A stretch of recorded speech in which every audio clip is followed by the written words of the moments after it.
Welcome to EGF academy. मैं हूं doctor Geetanjali. आज का टॉपिक है tropical rain forest humid climate. तो distribution 5 degree north and 5 degree south के बीच में आपको स्पेशली मिलता है, जो कि Amazon, Congo, Malaysia, East Indies में ये अच्छे से डेवलप्ड है।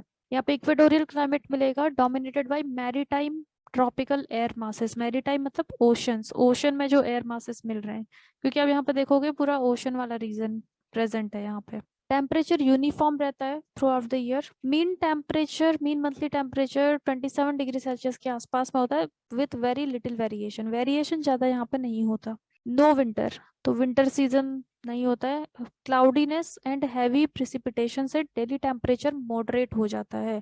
तो जैसे मैंने आपको बताया, दिस इज अवर अर्थ। यहाँ पे सनलाइट सबसे ज्यादा इसी रीजन में मिलती है, लेकिन टेम्परेचर सबसे ज्यादा यहाँ पे नहीं मिलता है। टेम्परेचर सबसे ज्यादा सब ट्रॉपिकल एरिया में यहाँ पे टेम्परेचर हाईएस्ट मिलता है, क्योंकि सनलाइट ज्यादा पड़ने की वजह से जितना भी ओशन वाला एरिया है, ये पूरा यहाँ पर आप देखो, ओशनिक रीजन है, तो ओशन होने की वजह से इवेपोरेशन बहुत ज्यादा होता है इस रीजन में। तो इवेपोरेशन ज्यादा होता है, ऊपर क्लाउड्स बन जाते हैं, और क्लाउड्स बहुत ज्यादा रिफ्लेक्ट करते हैं सनलाइट। इनकमिंग सनलाइट, ये इनकमिंग सनलाइट है और यहाँ पे क्लाउड बन चुका है, ये इसको रिफ्लेक्ट कर देगा।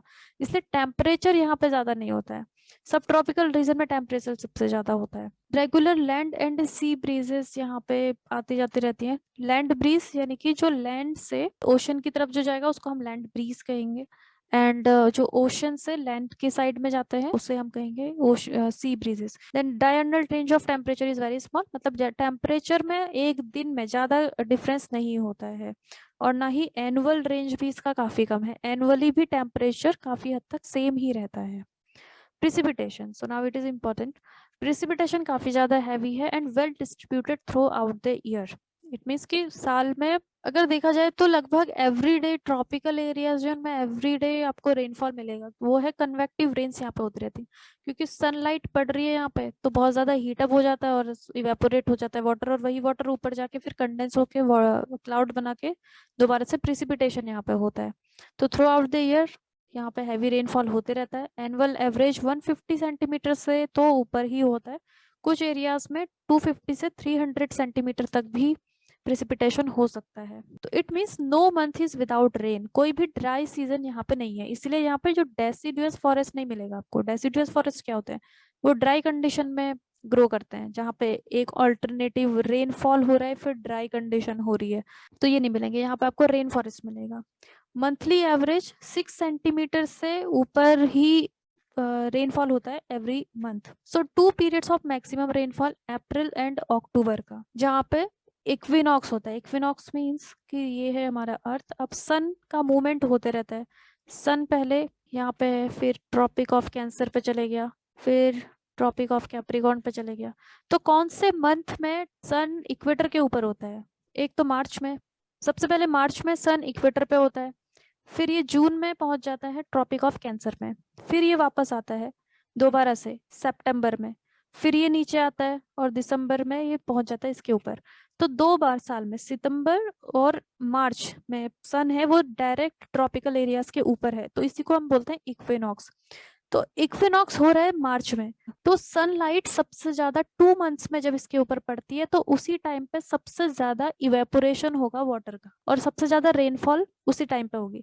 लेकिन मार्च में इक्विनॉक्स हो रहा है और अप्रैल के टाइम पे मैक्सिमम रेनफॉल हो रही है, क्योंकि जो ओशन है वो धीरे धीरे गर्म होते हैं, स्पेसिफिक हीट ज्यादा है, तो सनलाइट को वो एब्जॉर्ब करते रहते हैं। मार्च से ही शुरू हो जाता है, और लेकिन इसका जो टेम्परेचर है वो बढ़ता है अप्रैल के मंथ में आके, बहुत ज्यादा टेम्परेचर बढ़ जाता है और तब इवेपोरेशन ज्यादा होगा, और इसलिए अप्रैल के मंथ में ज्यादा रेनफॉल होती है मैक्सिमम। फिर अगेन सितंबर में फिर ये सन ऊपर आ जाता है इक्वेटर के, तो सितंबर में फिर वो धीरे धीरे गर्म होना शुरू होते हैं और लगभग 1 मंथ लग जाता है उसको ज्यादा गर्म होने में। तो अक्टूबर में फिर से इवेपोरेशन ज्यादा होगा और रेनफॉल ज्यादा होगा।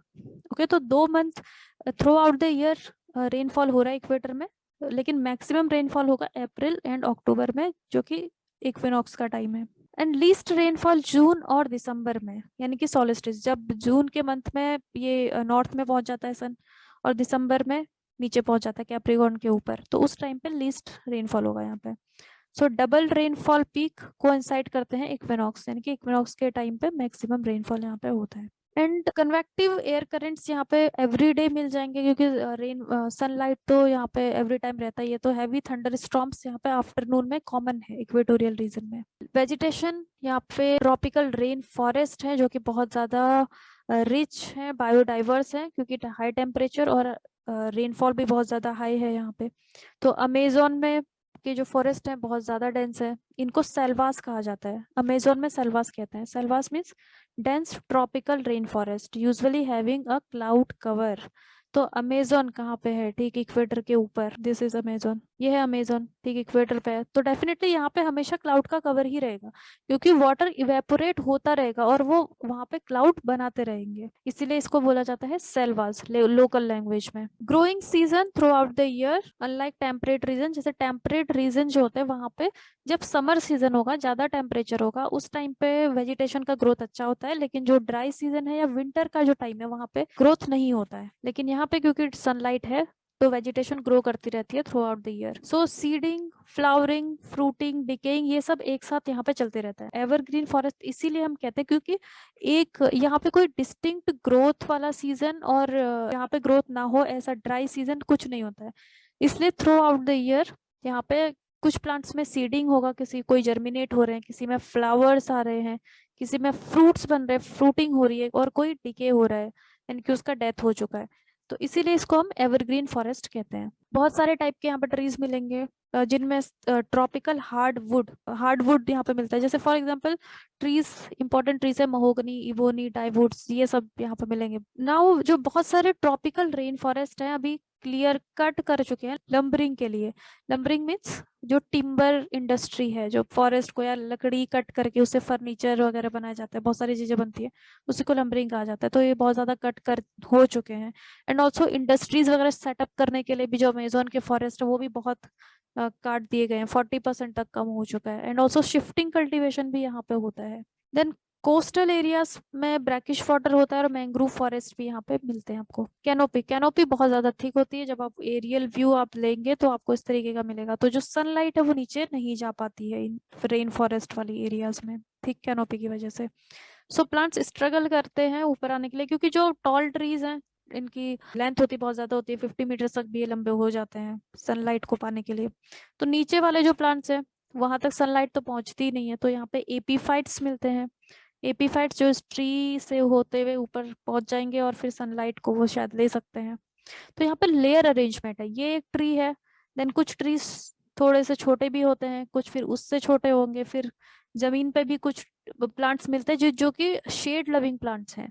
इनको ज्यादा सनलाइट की जरूरत नहीं है, इसीलिए यहाँ पे ग्रो कर पाते हैं। तो एक लेयर बन जाता है यहाँ पे ट्रीज का। एपीफाइट्स वो होते हैं जो कि इन प्लांट्स के ऊपर ग्रो करते हैं, ग्रो कर करके ऊपर पहुंच जाएंगे ताकि इनको सनलाइट मिल सके। ये और किसी भी अपने रिक्वायरमेंट के लिए इस ट्री पे, मेन ट्री पे डिपेंड नहीं होते हैं। ये मॉइस्चर न्यूट्रिएंट को एयर से ही एब्जॉर्ब कर लेते हैं, ये सिर्फ ऊंची हाइट पे पहुंचने के लिए इस पे डिपेंड होते हैं। देन टॉलेस्ट ट्री 50 मीटर तक भी टॉल हो सकते हैं। इसके नीचे जो लेयर आएगा वो स्मॉलर ट्री का होगा, मतलब एक बहुत लंबा ट्री है, उसके बाद थोड़े से छोटे, फिर थोड़ा सा छोटा। Ground is rooted with ferns and herbaceous plant, herbs ही होते हैं, फर्न्स भी एक तरीके के, जो कि टोलरेट कर सकते हैं शेड को। ये शेड लिविंग होते हैं बिकॉज इनको ज्यादा सनलाइट नहीं चाहिए। अंडरग्रोथ ज्यादा डेंस नहीं होगा। अंडरग्रोथ यानी कि जो ग्राउंड वाला जो एरिया, वहां पे ज्यादा ग्रासेस वगैरह वो सब नहीं मिलती है, क्योंकि सनलाइट पहुंचती नहीं है नीचे। मल्टीपल स्पीशीज, बहुत सारी स्पीशीज यहाँ पे है, डेंस फॉरेस्ट है यहाँ पे। बट डेंस फॉरेस्ट होने के बाद भी जो इक्वेटोरियल रीजन है ये नेट इंपोर्टर ऑफ टिम्बर है। टिम्बर का यूज किस में होता है? टिम्बर जैसे शिप बनाना है उसमें टिम्बर का यूज होगा, फर्नीचर्स वगैरह, तो बहुत सारा यूज होता है। ये इंपोर्ट करते हैं। ये इंपोर्ट क्यों करते हैं? क्योंकि कॉमर्शियल एक्सट्रैक्शन हो पाना बहुत मुश्किल है इन स्पीशीज का, बिकॉज यहाँ पे प्योर स्टैंड नहीं मिलता है। तो प्योर स्टैंड मैंने आपको पहले भी बताया था, प्योर स्टैंड इज दिस, एक ही तरीके के प्लांट स्पीशीज जब पूरे के पूरे रीजन में मिलेगा, दिस इज पाइन का स्पीशीज, और पाइन का ही यूज करना है फर्नीचर बनाने में। तो जो इंडस्ट्रीज होंगी वो यहाँ पे सारे ट्रीज को कट कर सकते हैं एक साथ में, तो this is called the pure stand. लेकिन यहाँ पे बायोडाइवर्सिटी बहुत ज्यादा है, तो एक ही ट्री नहीं मिल रहा है, अलग अलग ट्री है, तो उनको बहुत ज्यादा मेहनत यहाँ पे करनी पड़ती है। इसलिए टिम्बर एक्सप्लॉयटेशन के लिए ज्यादा सुटेबल नहीं होता। जो इक्वेटोरियल कंट्रीज हैं वो इंपोर्ट करती हैं टिम्बर अपने रिक्वायरमेंट के लिए। तो बहुत सारे ट्रॉपिकल हार्डवुड यानी कि बहुत ज्यादा इनका वेट बहुत ज्यादा होता है, ये फ्लोट नहीं कर पाते हैं वाटर में। मतलब कि अगर किसी प्लांट को कॉमर्शियली कट किया भी जा रहा है तो उसको ट्रांसपोर्ट किया जाता है थ्रू वाटर बॉडीज, जैसे कि अमेजोन के फॉरेस्ट अगर आपने देखे हो, यहाँ पे क्या है, अमेजोन की रिवर है या फिर और भी बहुत तरीके के रिवर्स वगैरह हैं। तो जो फॉरेस्ट है उसमें से प्लांट को कट कर लिया जाएगा और फिर रिवर के थ्रू उसको ले जाया जाता है। बट ये बहुत ज्यादा हैवी है। ये जो ट्रीज यहाँ पे होते हैं इनका, एक तो इनकी हाइट कितनी, 50-50 मीटर तक ये ऊपर हो जाते हैं, तो डेफिनेटली उनका मास भी उतना ही ज्यादा बढ़ जाएगा, तो बहुत ज्यादा ये हैवी हो जाते हैं और ये फ्लोट नहीं कर पाते, वाटर में सिंक हो जाएंगे, नीचे डूब जाएंगे।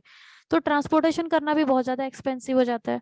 और इतने ज्यादा घने हैं ये, डेंस हैं ये फॉरेस्ट के, यहाँ पे रोड्स वगैरह बना के फिर उनको ट्रांसपोर्ट करना is also not that easy.